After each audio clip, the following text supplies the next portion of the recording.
Bismillahirrahmanirrahim. Assalamualaikum warahmatullahi wabarakatuh.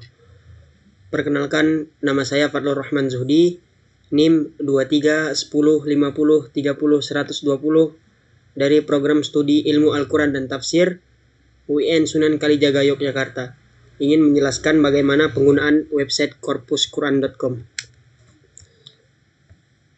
Pertama-tama kita cari dulu websitenya, yaitu corpusquran.com. Kemudian kita klik enter. Kemudian ini ada yang paling atas, yaitu The Quranic Arabic Corpus. Kemudian kita klik. Nah, setelah kita klik, muncul website berbahasa Inggris, The Quranic Arabic Corpus. Kemudian kita lihat daftar isinya. Di sini daftar isinya ada lumayan banyak, word by word, Quran Dictionary, English translation, synthetic tree bank, ontology of concept, documentation, Quranic grammar, message board, resource, feedback, dan Java API. Kita mulai dari word by word ya. Nah, di word by word ini ada kata demi kata, yaitu bagaimana kata demi katanya di Al-Quran itu dijelaskan. Nah, seperti ini ada 3 kolom tabel. Yang pertama ada translation atau translate. Kemudian yang kedua ada Arabic word, ada kata Arabnya. Kemudian yang ketiga ada syntax and morphology, yaitu sintaksisnya. Nah, kita mulai dari yang pertama, yaitu dari surah yang pertama, ayat yang pertama, yaitu surah Al-Fatihah, ayat yang pertama, dan penggalan kata yang pertama, yaitu bismi. Bismi itu kalau translationnya di Inggrisnya in the name, kalau bahasa Indonesianya itu dengan nama atau dengan menyebut nama. Nah, kemudian di syntax and morphology-nya atau sintaksisnya ada preposition. Ba ini sebagai preposition, kemudian mimnya ini sebagai genitive masculine noun. Nah, kemudian ada juga tarkib Arabnya, yaitu jar wa majrur. Nah, kemudian ada lafaz Allahi. Nah, Allah itu artinya Allah. Kemudian dia sintaksnya berupa genitive proper noun, yaitu Allah sendiri. Kemudian lafzul jalallah wa majrur, karena dia ada huruf jarnya ya tadi. Kemudian ar-Rahmani itu kalau translationnya the most gracious, yaitu artinya yang maha pengasih, yaitu kalau sintaksisnya ADJ atau genitive masculine singular adjective, yaitu sifat majrurah. Kemudian ada ar-Rahimi dan seterusnya. Nah, kemudian di sini ada juga yang angka seperti 1.2, 1.21. Nah, di mana angka ini menjelaskan bahwa ini surah pertama, ayat pertama, dan penggalan kata pertama. Nah, ini surah pertama, ayat pertama, dan penggalan kata kedua. Nah, kemudian ini surah pertama, ayat pertama, dan penggalan kata ketiga, dan begitu seterusnya sampai akhir. Nah, seperti itu ya. Itu word by word, daftar isi yang word by word. Kemudian kita ke Quran Dictionary. Nah, di Quran Dictionary ini teman-teman bisa mencari asal kata atau asal kalimat di dalam Al-Quran. Seperti contohnya, saya akan mengambil contoh satu, yaitu syaraba. Kita klik huruf shin, kemudian klik yang ini, kemudian cari huruf ro dan ba.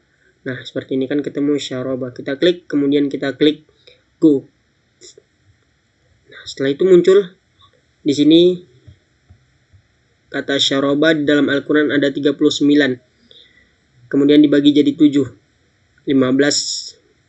Yang pertama yaitu 15 dalam verb 1, kemudian 1 dalam verb 4, kemudian 11 dalam noun, 3 dalam noun juga, 1 dalam noun juga, 3 dalam noun, kemudian 5 dalam active participle. Nah, ini juga banyak contohnya ya. Ini contoh verb 1, contoh verb 4, contoh nounnya tadi noun, dan kemudian ini contoh active participle-nya.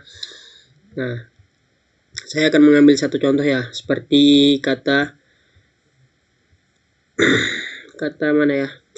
Kata ini, endring, kata endring ini. Nah, ini ada di dalam surah kedua ayat 187 dan penggalan kata kedua. Kita klik yang endringnya, kemudian keluar potongan ayatnya. Seperti ini ya. Nah, ini potongan ayatnya ataupun ayat yang panjangnya gitu. Nah, ini ada juga sintaksisnya, yaitu washrobu, wawnya ini sebagai conjunction, ashrobu itu sebagai verb to, kemudian wawnya di akhir sebagai subject pronoun. Kemudian ada juga tarkibnya, wawnya sebagai waw atof, kemudian ashrobunya itu fi'il amar, dan wawnya itu waw dhamir muttasil fi mahal rafa' fa'il. Kemudian ini potongan ayat yang dipotong tadi, ini ayat panjangnya. A'udzubillahi minasyaitonirrajim.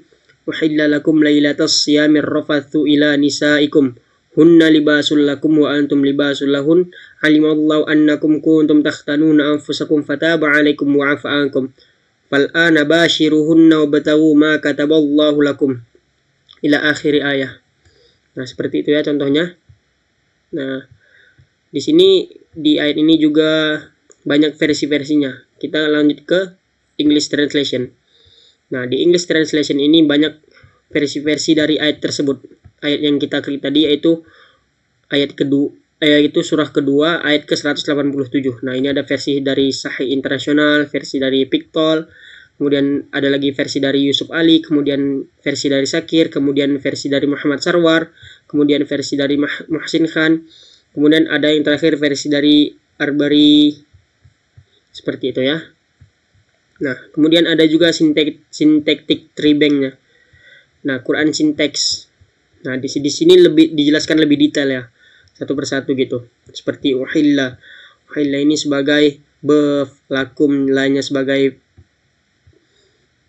preposition, kemudian kumnya sebagai pronoun, kemudian Laila ini sebagai feminine time adverb, kemudian asyami sebagai noun, masculine noun, kemudian ar-rafathu ini sebagai noun juga, kemudian ila tadi sebagai preposition, dan nisaikum sebagai nisa sebagai feminine plural noun, kemudian kumnya sebagai pronoun. Nah, di sini ada juga tarkibnya ya, seperti uhilla itu fi'il madhi mabni majhul, lakum itu jar majrur, kemudian lailah itu dzaraf zaman mansub, kemudian asyami itu isim majrur, kemudian ar-rafathu itu isim marfu', kemudian ila itu huruf jar, kemudian nisaikum itu isim majrur, wal kafnya itu kaf dhamir muttasil fi mahal jar karena dia idhofah.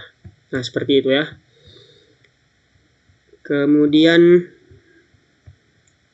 kita lanjut lagi, kita cari contoh lain lagi, seperti contoh batola ya. Kita klik huruf ba, kemudian kita klik ini, kita cari huruf to dan la.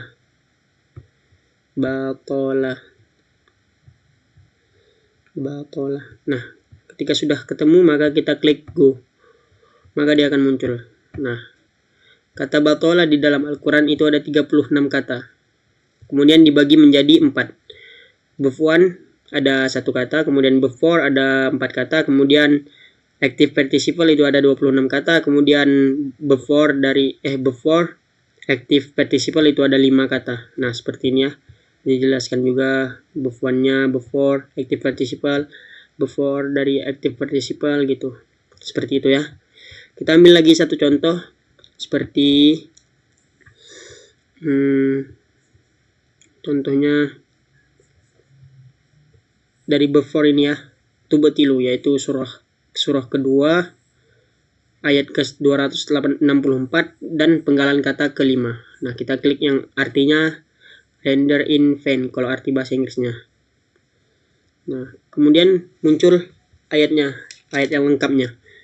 Nah, seperti ini ya. Nah, mana dia tadi? Muncul ayat yang lengkapnya. Nah, seperti ini. Ya a'udzubillahi minasyaitonirrajim. Ya ayyuhalladzina amanu la tubtilu shadaqatikum bil manni wal adza kalladzi yunfiqu malahu ria'an nasi wa la yu'minu billahi wal yaumil akhir. Ila akhir ayah. Nah, di sini juga dijelaskan ada sintaksisnya, yaitu tubtilu. Tubtilu itu sebagai verb to, kemudian wawnya di akhir sebagai subject pronoun, dan ada juga tarkib Arabnya, yaitu dia sebagai fi'il mudhari' majrur dan wawnya dhamir muttasil fi mahal rafa' fa'il. Nah, seperti itu ya. Kemudian kita ke English translation. Nah, di English translation ini banyak versinya tadi ya. Seperti yang sudah saya jelaskan tadi. Nah, ini kita ke Quran sintaksiknya, yaitu syntactic tree bank. Nah, ya ayyuhalladzina amanu itu dijelaskan. Ya ayyuhalladzina amanu itu dijelaskan satu persatu ya. Mana dia tadi? Nah, ini la tubatilu. La tubatilu ini sebagai pro, yaitu prohibition participle, huruf nahi. Kalau tarkib Arabnya itu huruf nahi. Kemudian tubatilu tadi beftu dan pronoun. Kemudian sodaqati itu sebagai feminine plural noun. Kemudian kumnya sebagai pronoun. Kemudian bil imani bil manni ini sebagai banyak sebagai preposition, yaitu jar majrur. Tarkib Arabnya manni itu sebagai noun. Kemudian wawnya waw conjunction. Wawnya sebagai conjunction yaitu atau. Kemudian hadza itu sebagai isim majrur. Nah, seperti itu ya. Kemudian kita lanjut ke website yang kedua, yaitu kita cari websitenya bernama Tafsirku. Nah, dia muncul Tafsirku, maka dia muncul. Nah, ini yang paling atas, tafsirku.com, Al-Quran online bahasa Indonesia. Nah, di sini kita bisa mencari topik atau terjemahan dan nama surah ayat. Seperti saya ingin mencari kata Adam, kita cari Adam. Kemudian muncul pencarian tentang Adam. Nah, ada banyak nih di dalam Al-Quran tuh kata Adam tuh ada banyak. Nah, contohnya Toha ayat 115, surah Toha ayat 116, Al-Imran ayat 59, Toha ayat 123, Shad ayat 27, Al-Baqarah ayat 33, Al-Baqarah ayat 37, kemudian Shad ayat 76 dan seterusnya. Nah, saya akan mengambil satu contoh di dalam surah Al-Baqarah ayat 33 ini. Kita klik ini, maka dia muncul ayatnya dan artinya dan beserta tafsirnya. Nah, gitu. Ayatnya seperti ini muncul ya, dari awal ayat sampai akhir ayatnya muncul. Kemudian artinya juga muncul, dari awal artinya sampai akhir artinya juga muncul. Kemudian tafsirnya juga muncul, yaitu tafsirnya sebagai berikut. Allah berfirman, hai Adam, beritahukanlah kepada mereka, maksudnya kepada para malaikat itu, nama mereka yakni benda-benda itu, maka disebutnya satu persatu menurut nama masing-masing. Berikut hikmah diciptakannya oleh Allah. Maka setelah diberitahukannya kepada mereka nama benda-benda itu, Allah berfirman kepada mereka guna mencela mereka, bukankah sudah kukatakan kepada kalian bahwa aku mengetahui rahasia langit dan bumi. Nah, sampai akhirnya. Kemudian pada tafsir Quraisyab itu juga ada ya, sebagai berikut. Allah berfirman kepada Adam, hai Adam, beritahulah nama benda-benda ini kepada malaikat. Adam kemudian melakukan perintah itu dan menunjukkan kelebihan atas mereka. Di sini Allah berfirman kepada mereka dengan mengingatkan kekuasaan ilmunya, yaitu bukankah sudah aku katakan kepada kalian bahwa aku benar-benar mengetahui segala yang gaib di langit dan di bumi, dan tidak ada seorang pun yang mengetahuinya kecuali aku, dan aku mengetahui apa yang kalian tampakkan dalam ucapan dan apa yang kalian sembunyikan di dalam hati. Nah, seperti itu ya. Kurang lebihnya mohon maaf. Mungkin sekian dari saya, kurang lebihnya mohon maaf. Billahi taufiq wal hidayah. Wassalamualaikum warahmatullahi wabarakatuh.